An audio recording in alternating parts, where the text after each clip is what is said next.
Hello and thank you for joining the PolicyLab webinar series. PolicyLab is an independent research center within the Children's Hospital of Philadelphia Research Institute. Our mission is to achieve optimal child health and well-being by informing program and policy changes through interdisciplinary research. This webinar series is just one of the many tools we use to translate our research into evidence-based policy solutions at the local, state, and federal levels. For more about us, I invite you to visit our website at policylab.webinars. With the start of the school year quickly approaching, Philadelphia's youngest students are facing another year of troubling rates of suspension and expulsion. Our hosts today, Dr. Marsha, Gerdes, and Natalie Renew, are working collaboratively to bring more social-emotional support into Philadelphia's childcare setting and reduce instances of expulsions and suspensions and challenging behaviors in the classroom. Dr. Gerdes is a senior psychologist at PolicyLab and a clinical associate professor of pediatrics at the University of Pennsylvania's Perelman School of Medicine. She has worked at Children's Hospital of Philadelphia for over 20 years, ensuring positive outcomes for young children at risk for poor developmental outcomes. Ms. Renew oversees Public Health Management Corporation's early childhood education portfolio, including the Southeast Regional Key and Philadelphia Head Start programs. Her leadership has helped to expand PHMC's role in early education and align with various federal and state initiatives. We're excited for the discussion today, and I look forward to working with you towards innovative solutions to address this issue. If at any time during the webinar you have any questions, please email us at policylab.webinars@gmail.com. We'll be sure to address any questions we're unable to get to on our website following the webinar, and we'll have supporting materials, including a blog post and one-page summary available beginning tomorrow. Thank you, and we hope you enjoy the discussion. For more on PolicyLab's work, follow at PolicyLabChop on Twitter and join us in the conversation. Thank you. Thank you, Bardia. This is Marsha Gerdes, and welcome to our webinar today. We will be talking about ending expulsion and suspension in child care centers, and hopefully we get to focus a lot on what steps can be taken next to actually do that. I'm an early childhood psychologist here and have become aware of the challenges that many children face in childcare. I follow children who were born prematurely and who have other high-risk factors that put them at risk for behavior challenges and developmental delays. And I know many of the patients that I see have found themselves in childcare centers and actually expelled from childcare centers. As a senior psychologist here at PolicyLab, I'm also focused not just on helping those individual children, but seeing if we can identify policy and system solutions. PolicyLab, as Bardia explained, is a center of emphasis in the Children's Hospital of Philadelphia Research Institute. And we look not just for evidence-based solutions, but we seek to communicate those and share those with policymakers everywhere. Natalie Renew is joining me today. Natalie, can you tell us a little bit about yourself? Certainly. My name is Natalie Renew, and I'm the Managing Director of Early Childhood Education at Public Health Management Corporation. PHMC is a large nonprofit public health organization in the greater Philadelphia area. And we have a wide portfolio of programs, including a large early childhood education component. And in that component, we focus on various aspects of the early childhood sector, including increasing quality, increasing access to high quality programming, and building the capacity of early childhood operators in our region. Among our various programs that we operate, including intermediary work, physical expansion work, and QRIS, we support the Early Childhood Mental Health Consultation Program on behalf of the state of Pennsylvania via the QRIS system, and support local child care providers in addressing issues regarding behavior and with the primary goal of reducing expulsion. The early childhood mental health consultation model in Pennsylvania is child specific. The referral comes from a director with the consent of a parent, and it is a non-clinical intervention that supports the family in accessing additional services if needed, and supports the teacher in making and implementing classroom strategies to better support the child. And it's from that lens that I have been collaborating with Marsha around the projects that we're going to discuss today. Great. So in the next hour, we hope to share some work that we've been doing in Philadelphia and to really discuss and support the understanding of the incidence of expulsion and suspension in childcare. When we talk about childcare today, we're talking about various early learning settings that support children from birth through age 5. In Philadelphia, there are a lot of mixed funding source classrooms, but we're really looking at childcare, Head Start, and state-funded pre-K settings in the city and their implications for programs, similar programs across the country. We're going to look at the contributors and the implications of expulsion and suspension in childcare on both the health and development of the child and the parents and caregivers around the children.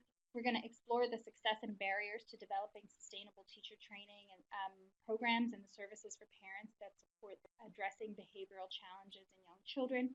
And we're going to identify some policy approaches that enable child care centers to end expulsion and suspension through parent and teacher training. So first we'll focus on the incidence and the impact. In seminal studies done by Walter Gilliam and his colleagues, there has been lots of information about what's going on the preschool level. 10.4% of pre-K teachers actually reported expelling children. More than 5,000 students were expelled each year. And while that sounds high all by itself, when you compare it to the rates of expulsion in K through 12, it is remarkably high. 3 times higher. It was also found that almost half of those students were suspended more than once, which kind of proves the point that expulsion does not help anyone. This child goes on and is expelled a second time. The other part of the research I think it's important and we've learned a lot from is the possibility of bias, that there is the presence of boys being expelled more than girls, and that the rates for expulsion are higher in African Americans and older preschoolers. We did our own study in Philadelphia and sent a survey to all the licensed providers and child care centers because we wanted to know not just about the preschoolers, but also about the infant and toddlers who were in the child care centers. And what we found here in Philadelphia was that 26% of child care centers have used expulsions. 37% of child care centers have used suspension. Both toddlers and preschoolers were equally likely to be expelled or suspended. And behavior challenges by report were more severe than is noticed in the past. In our survey, we did not specify what we meant by expulsion and suspension, but we heard from people that it's happening in all shapes and sizes. Often there's quieter expulsions and suspensions. Families who are pressured to withdraw their child from childcare, or a child who doesn't get suspended but spends a lot of time in the director's office, or is moved from classroom to classroom, or the parent is asked to pick them up early. What we know when we ask the question of, well, why? What are the risk factors for this expulsion? That there are many, many different associations with expulsions. For one, teachers may misinterpret typical behavior as problematic. All children say no. All children have tantrums. Poor emotional regulation is age appropriate at certain ages. And there are other children in child care centers who have special needs. And we know children who have autism are more likely, we hope they're included in these classrooms, but sometimes their behavior can be difficult. Stresses at home and in the community can also cause behavior problems in the classroom. It's up to teachers to determine whether those behaviors are typical or are they problematic, because that will often guide their interventions. But sometimes typical behaviors are misinterpreted as a problem. We also know that some teachers are less prepared to support the social and emotional needs of the child and manage difficult children in the classroom.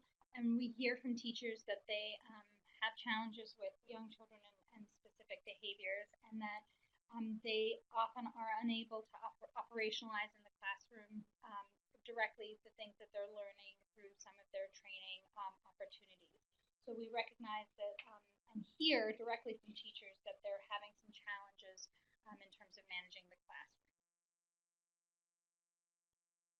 classroom. Walter Gilliam and Chen Reyes have identified 4 other key risk factors that have contributed to expulsion and suspension. The degree of disruption in the classroom, I think we can all be sympathetic with that, but also the fear of accountability. If a teacher or another child is injured by a chair that's being thrown or being bitten, the teacher often is held accountable for that behavior. We all have our ways of handling stress as adults, and some teachers are very, very stressed when a child is disrupted in the classroom. And the fourth factor that they recently brought out was hopelessness. If a child's behavior does not seem solvable, if the teacher does not perceive those challenges as being changeable, then expulsion suspensions seem like the only answer to that situation. In addition, there's been more and more information and acknowledgement that there is an implicit bias present when it comes to identifying of behavior challenges in the classroom. Specifically, I want to just pause for a minute and define implicit bias, because I think it's a term we use a lot, but we may not think about it more. This may help us think about it more clearly. Cultural forces do shape our unconscious assumptions about other people, and it's a very natural thing to occur. But what results from it is we often rely on stereotypes, and stereotypes shape our perceptions of behavior. And how does that play out in childcare centers? In a very simple but sometimes harmful way. Two children can have the same tantrum, look like they're having the same behavior. But an implicit bias may lead us to look at the child who's white and look at that as a normal, typically developing tantrum, but look at the child who's black and see it as aggression or defiance. And research has shown that this has happened in the past, and I think it's very helpful to have this research done. Handling this in a real-life classroom, I think that's a question we need to address and more conversation about how we can address these problems.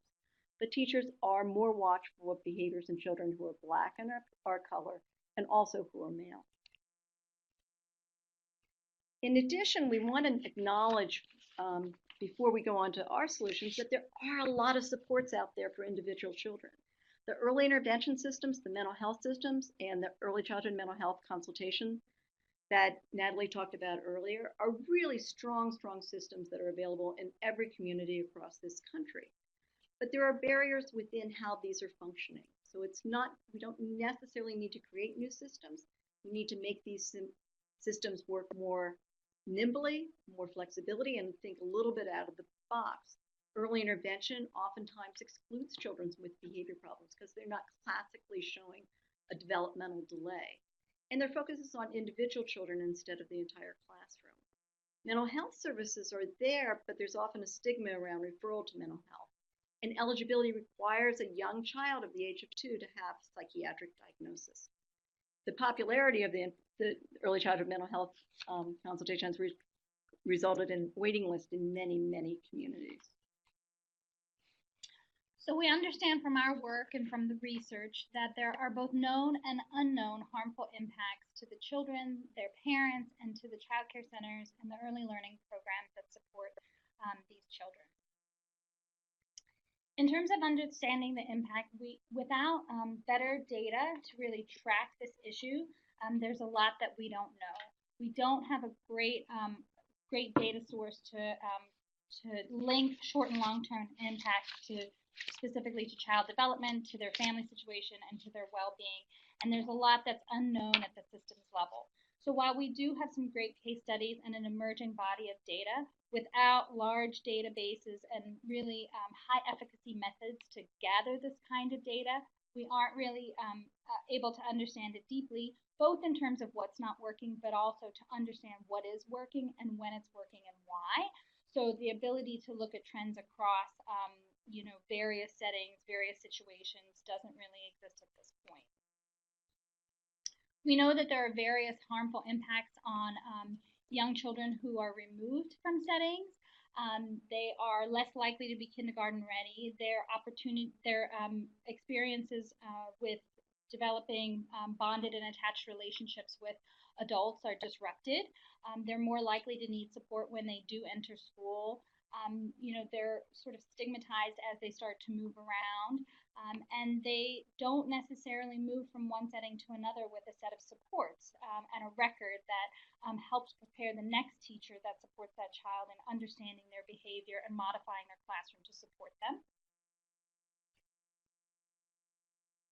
We want to talk a little bit about the impact of expulsion and suspension on the parents. Parents are often floored by this experience and have to take time off work, which for some parents will result in them actually losing their jobs. They have to go back through the system of child care subsidy also and find another center. The burden of finding supports for their child as they enter a new child care situation totally fall on them. They are the ones who need to contact early intervention. They may be trying to get involved with local mental health services. They may be trying to find parenting supports for them or mental health services for themselves. This takes a lot of time, a lot of persistence, and is a difficult situation for parents. We also know that this has harmful impacts on both the teacher and the child care center, where the child and family are being served. When children are moved out of that classroom, there isn't an opportunity for the teacher to really develop a skill in supporting that child, and they may not be prepared for the next child with a similar set of challenging behaviors that comes along. And we understand that the experience of having a child with challenging behavior and the experience of not being successful in supporting that child in the classroom really creates a lot of stress for teachers and for centers. And there's a lot of stress that manifests in the relationship between the teacher and the parent, the teacher and the child, and the various parties involved. And we understand that this has an impact on high teacher turnover, and that has various impacts on child care centers and their ability to support all the children in their program. We're thrilled that the federal government and states have really addressed and have started taking on this issue of expulsion and suspension.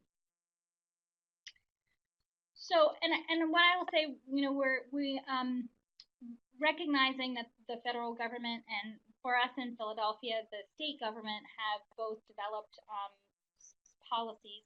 I think for us today, we really are not going to necessarily comment on the policies themselves, but really ask the question of what comes next, what are some of the complementary policies to support the implementation, and what are the implications for operationalizing these policies.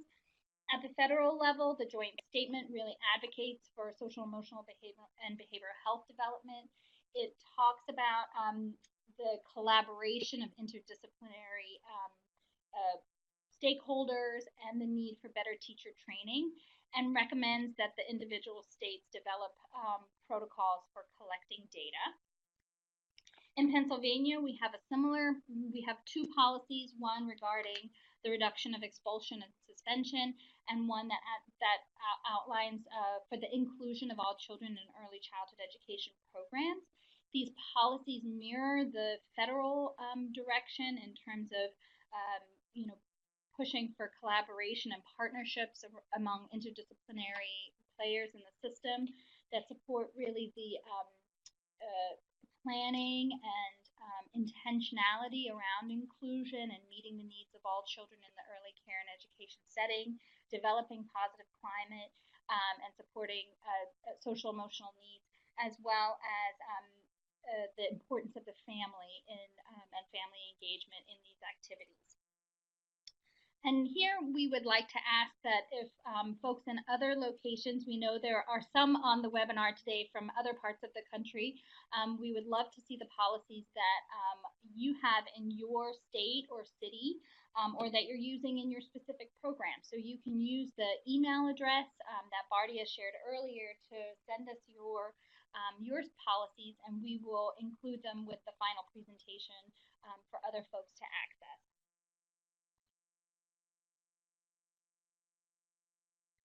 So now, I guess, is where we all want to be at figuring out what can be done. We're going to kind of quickly review with you 4 strategies that we've been thinking a lot about, and from our pilot work with a center in Philadelphia have seemed to come to top of our mind. One is determining the rates, talking about helping individual children transition, building greater awareness of the existing resources that currently exist, and also thinking about how a more effective training model for child care can come to be. Great. So our first recommendation here is really around better systems for collecting data that support practitioners and policymakers in understanding what's working and what's not working, and developing systems of accountability around these policies. We recognize that this is a particularly heavy lift, and there's a lot of sensitivity in terms of how these data might be collected, and that this is a really significant resource lift, and there's a lot of challenges in terms of how data like this might be collected. That being said, it's really critical to understand what of the interventions that are being deployed are successful, and who is being affected by expulsion and suspension, so that we can really narrow the interventions and develop accountability. So this recommendation around improving the systems of accountability and data collection, and sort of understanding the opportunities in the system to collect those data without additional burden to providers and systems. A second thing we wanted to talk about is one that sometimes we haven't found in the regulations, but needs to be thought through and very, very carefully. And that is building a supportive system of a transition for a child who is leaving a center. So as a child is withdrawn or expelled, how can we support that child and their family, one, in finding a new location for care, two, hoping that when that child starts in their next child care center, that there are supports available, so that that child care center is a strong one, is ready to completely manage an inclusion model for that child, can incorporate services from earlier intervention and also from mental health if those are existing there. It's not good enough for us to assume everyone's going to bubble up and do these services. There needs to be a more systems approach to it, so that there is one designated agency in each city who takes this on as a responsibility. Our families who are understanding and being part of this system need help. We need to remember that first bit of data that Walter Gilliam had presented us, that over half of the children who are expelled have been expelled more than once. This is a big red flag that such a system of supportive transition is needed. Building greater awareness of the existing resources, and really having various individuals that support young children and their families understand what opportunities there are to support inclusion and deploy additional resources to the child and the family, ideally in the child care setting, in partnership with the teachers and directors in the child care setting. So there are various folks who we would want to see sort of developing cooperative relationships and participating in team meetings when appropriate, and supporting families in making warm referrals from the healthcare sector to the mental health sector, the community services sector, the nonprofit sector. There are various players that can really be supporting this and helping families get to the right resources. Yeah. And one thing I wanted to add, Natalie, is the experience we have at Children's Hospital of Philadelphia, where we have 31 primary care centers. And oftentimes, families are coming to the pediatrician. They've been sent there by their child care teacher, by the child care director, or even by early intervention, who the parents were told, go ask your pediatrician about what you can do about your child. And our pediatricians are really not well trained to know what those services are that can be provided in a child care center, do not always know what services are available for children from birth to 3 or 3 to 5, and don't have warm, close collaborative relationships or a pattern of communication with them. And so there's a lot of cross-training that's actually needed, not just from the healthcare providers, but also from mental health, from early intervention. So these are just not names or brochures that everyone can be handing each other phone numbers, but there's actually an understanding of what the roles everyone can play and how those roles are very, very helpful. And then thinking about how to build systems for more effective training of teachers and childcare program administrators. Most of the current training opportunities are episodic. They're sort of based on the interest or availability of the teacher, or at a time in the year when there's an in-service day at the child care center. And really what we understand from teachers and directors and from the evidence is that the training interventions need to be evidence-based. They need to be sort of ongoing, in-depth, contextualized in the childcare setting, and with really opportunities for demonstration, modeling, coaching, feedback, and support for the teacher to really understand when they are implementing the strategies with fidelity. And that is costly and time consuming. So, there's really a gap in terms of the types of training and coaching supports that are deep, in-depth, ongoing, and contextualized. As we were looking at those training models, we were very drawn to PBIS as a model for center-based training.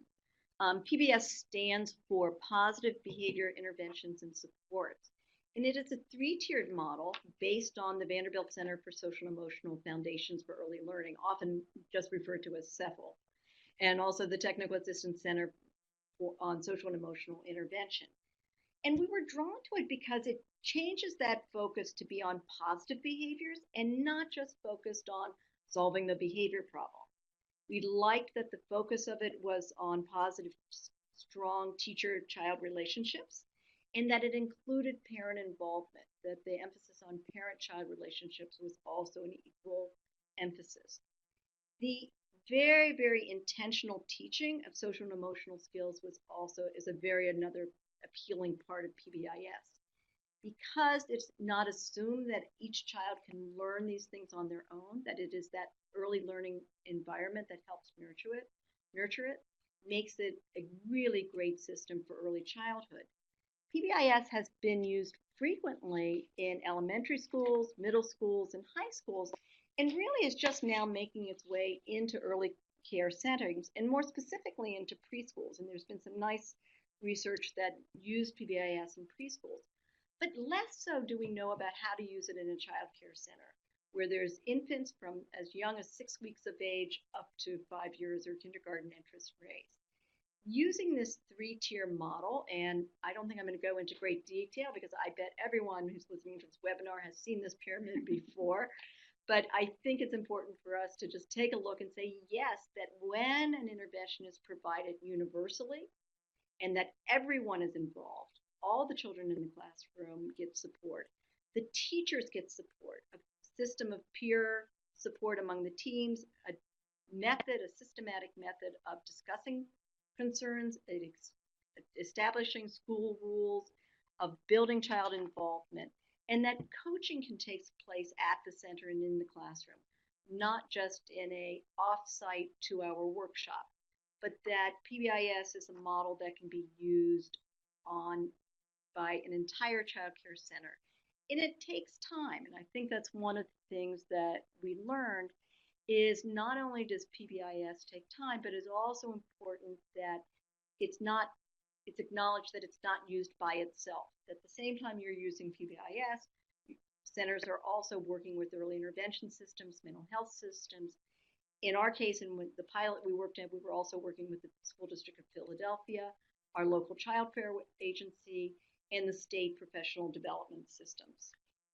So we did work with one child care center this year, and they were just magnificent in terms of how they jumped into PBIS, and their enthusiasm was terrific. It was a large urban center with about 100 children in there with 6 different classrooms. And when they started PBIS, they knew that they were in for a 3 to 5 year process.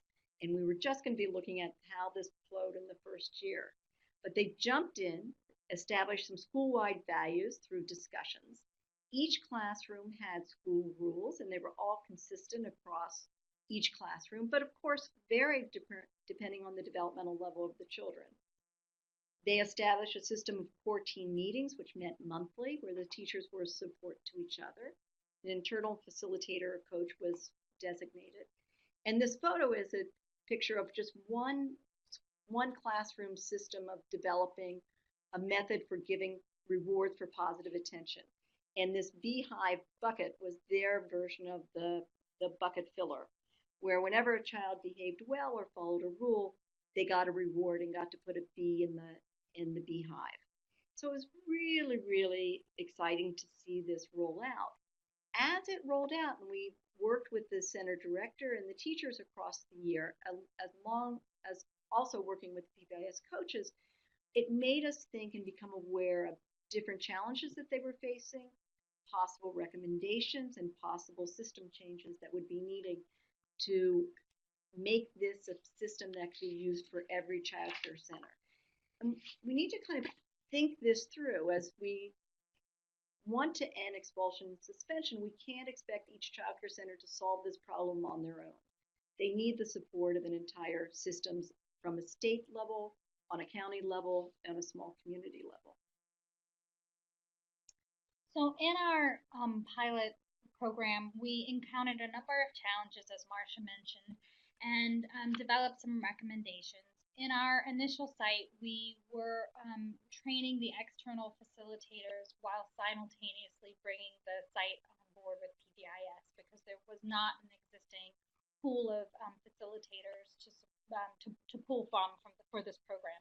So trying to think about how we can build community capacity and support the development of coaches without specific sites in mind, so that there are folks ready to jump in as we have new sites, was a particular challenge, and one that many initiatives like this would face in terms of initial capacity building. We had a variety of challenges in the child care center, and for those of us in the sector, these are deep within the workforce, and are challenges that we encounter around various other aspects of this work.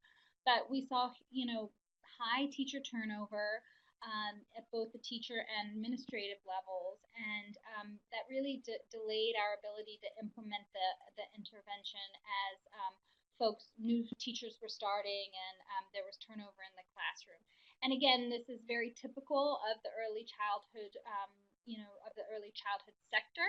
And our recommendations around this are broad and far beyond the scope of just suspension and expulsion, but really appropriate supports for teachers in terms of their salary, their education, their respect as professionals, and then the piece around preparation, their feeling of support, their feelings of competence and confidence in implementing the strategies of PBIS and supporting challenging behaviors are really critical to support to reduce teacher turnover.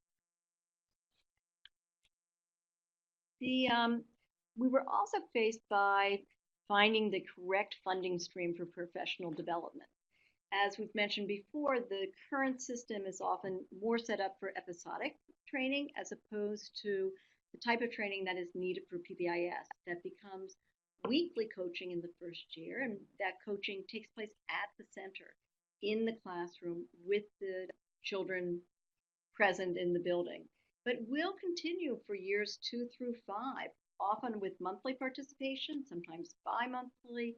It really varies, but when a center chooses to do PBIS, it is a commitment for 5 years of time. So it's important that as states are developing their professional development systems, that there's enough flexibility that the funding streams can be linked to specific intervention strategies. There's many other strategies besides PBIS. I think we should say that we support PBIS, but there's TCIT, and there's a bunch of other interventions that are also equally good, but they each carry their own unique strategies and need different types of support. So a type of flexibility within professional development is certainly needed. We think this is a heavy burden for states and for the child care field, and want to kind of throw out the idea that perhaps the professional developmental field can actually be strengthening it by the use of blended funding.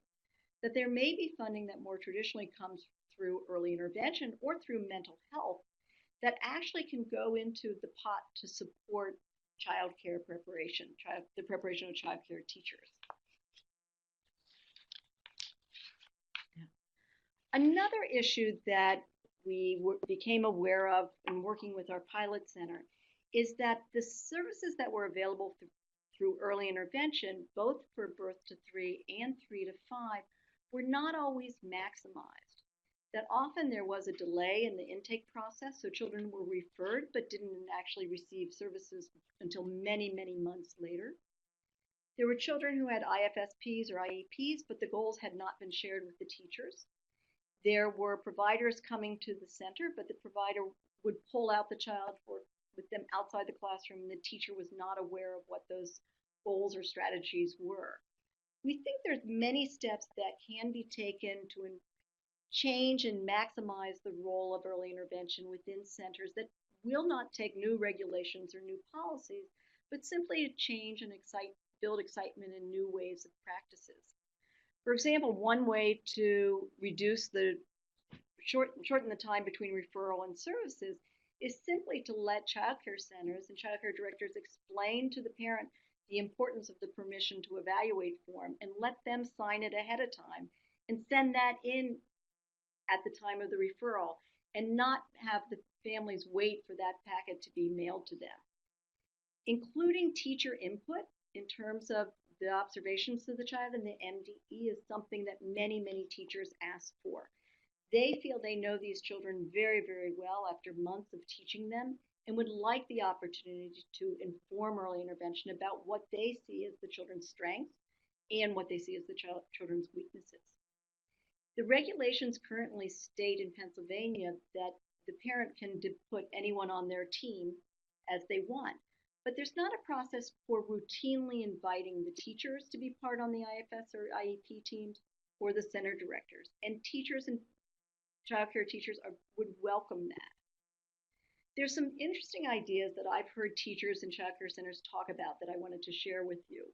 One is that if they have more than one child in their classroom that has a special needs and getting an EI provider, that a single EI provider could be present in that classroom instead of 5 different providers. That would allow that teacher to perform a close relationship with that provider and build a sense of services and strategies that actually could be generalized to the entire classroom.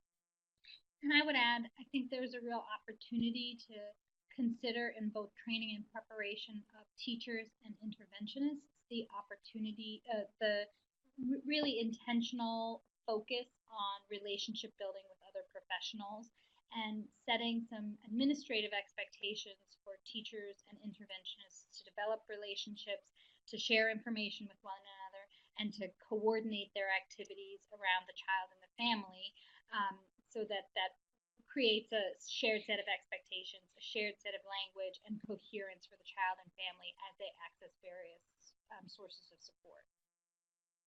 That's a very good point.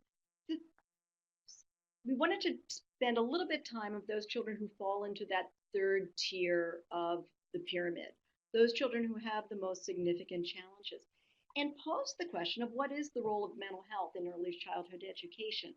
I don't think we fully answered that question and maximized the role that mental health can play. There may be opportunities for mental health to provide preventive services or parenting supports that would be very exciting to co-locate in child care centers. Right now, the model of mental health does rely on that model of diagnosis. And what we know is that that model does not work well for children under the age of 5. There's very few clinical professionals who feel comfortable giving children who are 2 years of age and 3 years of age a DSM-5 psychiatric diagnosis. We need a new model for eligibility for whom a diagnosis is not needed. Perhaps that services can be provided for children under the age of 5 without a diagnosis until one can be given. Some way that we can break down these barriers in eligibility so that more services can be provided to children and parent-child relationships. And then we spent a good bit of time thinking about the role of parents in PBIS and opportunities for really including parents in this model and supporting their children. There are the strategies for parents and teachers are not aligned. And so parent supports are offered sort of separately from the child care center in many cases. And the language of those supports, the expectations of those supports are not aligned. And therefore, this coherence for the child is not created. And that can build some of the friction that's that might already exist in some of these relationships. So we really think there's some incredible opportunities to better support families in the childcare setting, and also think there's some opportunities to bring other funding sources into these models. In Philadelphia, we were able to access some child welfare funding to support some of the parent training that we did in our site.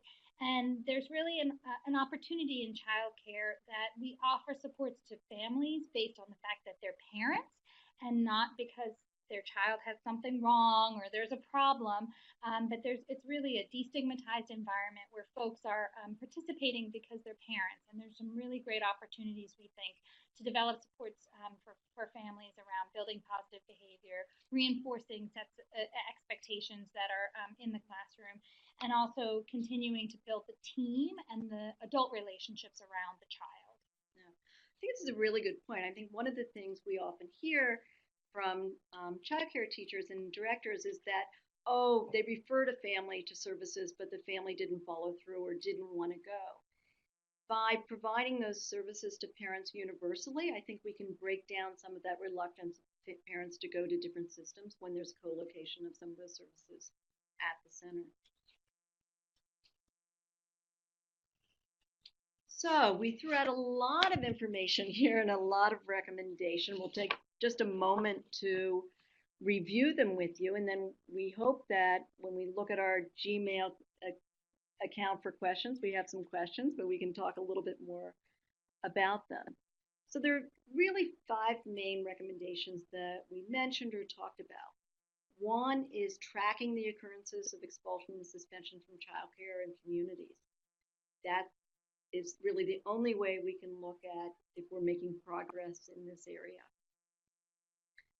The second is around developing systems of navigation and support for transitions across the setting, identifying the institutional partner that assists the family in locating their ideal preferred childcare setting and supporting them if they need to move to a more appropriate setting, and doing that in a way that is warm and supportive and really meets the need of the child and the family. And then the third recommendation is to just encourage collaboration and communication among service agencies through cross-sector training. And it's one of the gaps that Natalie and I have bridged as we've been working from healthcare center to early childcare centers. And we both had a lot to learn about how each other's systems work. But the more we learned, the more we found that we had commonalities, we knew how to align, and we also found new ways to support each other's work in terms of helping young children.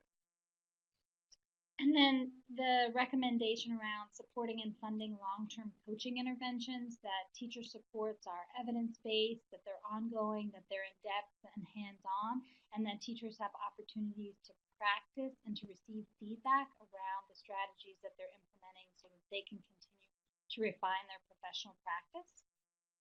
And our final recommendation refers to parents, and we always want to remember the parents that are in this picture, to find new ways to support and fund some co-located parent services in child care centers. We think there's a great opportunity to do that, and we'll find everyone benefits, not just the parents, but the children and the teachers. Before we go to questions, I just wanted to spend a brief moment to thank the people who helped us with not just this webinar, but with the project, which were the folks and the staff from William Penn Foundation, from PolicyLab, from Public Health Management Corporation, from the Delaware Valley Association for Education of Young Children, from our PBIS specialist at the Early Intervention Technical Assistant, Pennsylvania Training and Technical Assistance Network, and to thank our own Pennsylvania's Office of Child Development and Early Learning, who's been very supportive of our work and our questions and our ideas in this area.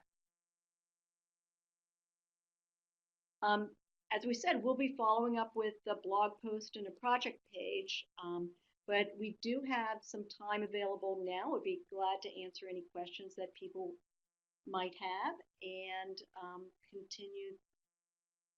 continue this conversation.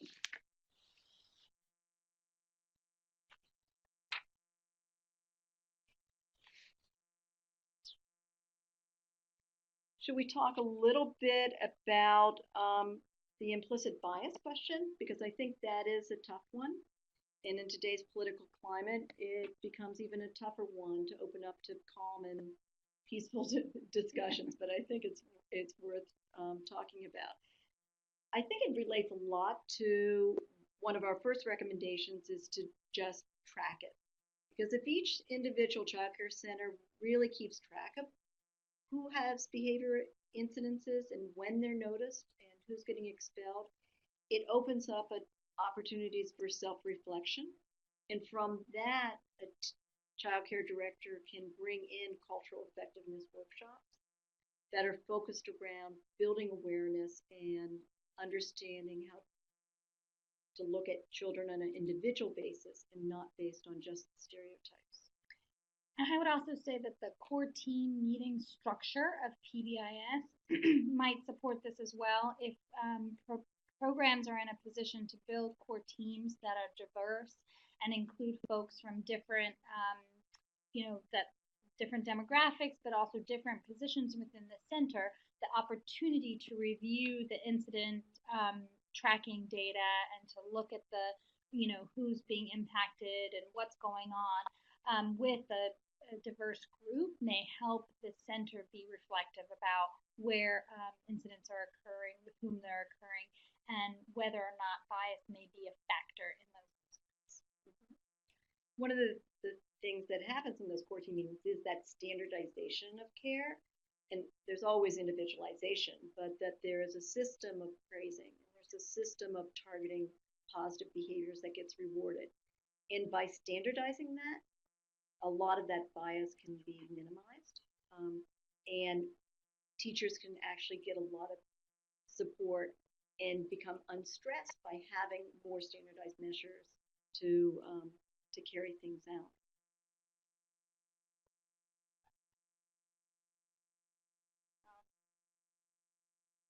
Okay, so a question came in about speaking more about licensing and how we might scale this up to harder to reach or lower quality settings. Okay, so I think I'll interpret the question in the context of expulsion and suspension and how policies like expulsion and suspension might live within the context of childcare licensing. I mean, I think there's a really an opportunity for this cross-sector, cross-disciplinary training, and having childcare licensing representatives understand some of the ways that expulsion and suspension might manifest in childcare settings. So if a childcare certification rep is reading a parent policy manual and reads information in that manual that indicates either an explicit or a quiet expulsion or suspension issue, they might raise that, or they might refer that site for technical assistance.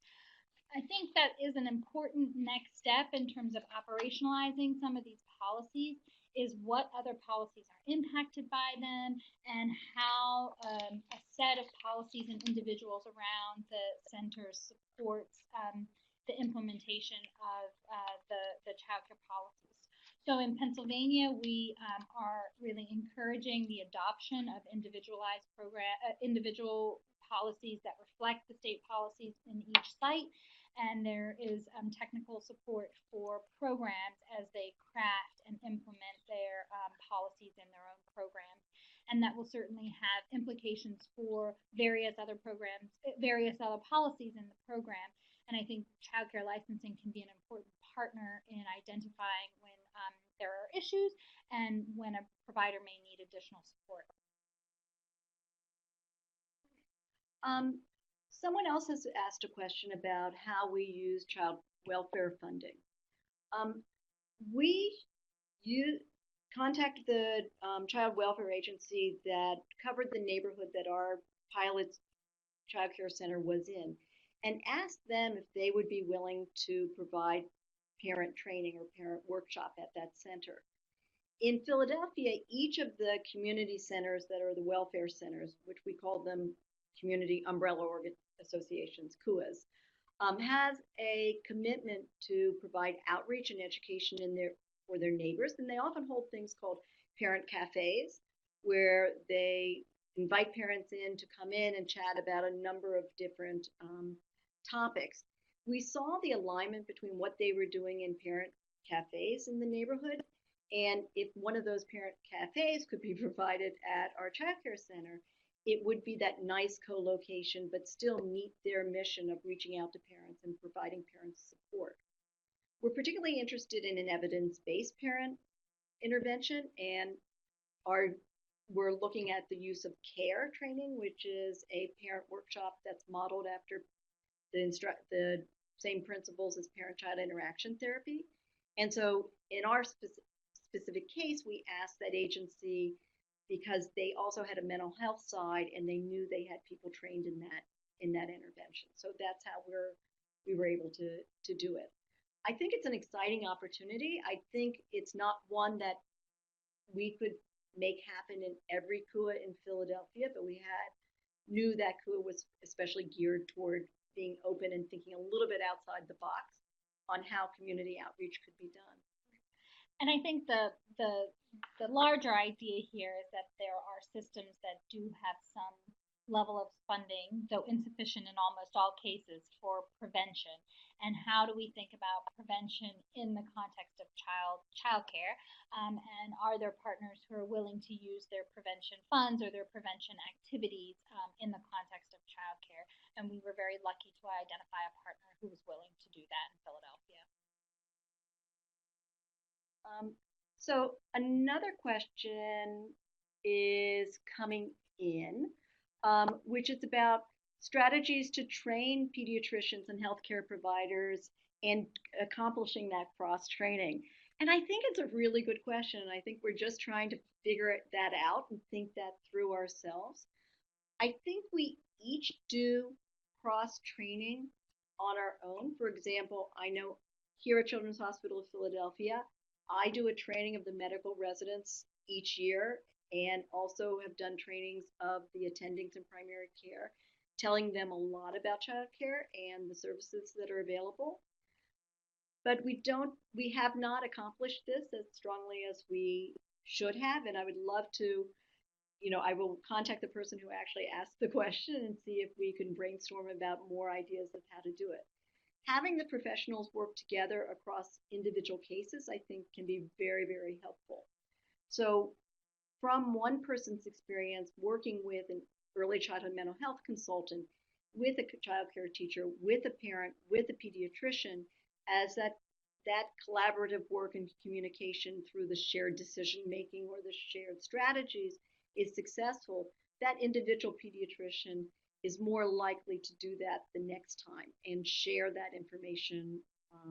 So I think having individual cases that are successful is another way of doing that cross training.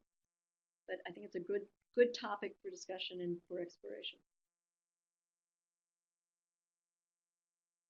Okay, so if we don't have any additional questions and we're coming to the end of our hour, we want to thank you all for tuning in and listening to us. We look forward to continuing to focus on this issue and coming up with new solutions, and also look forward to hearing what other states are doing and what other communities are doing to help end expulsions and suspensions in childcare centers.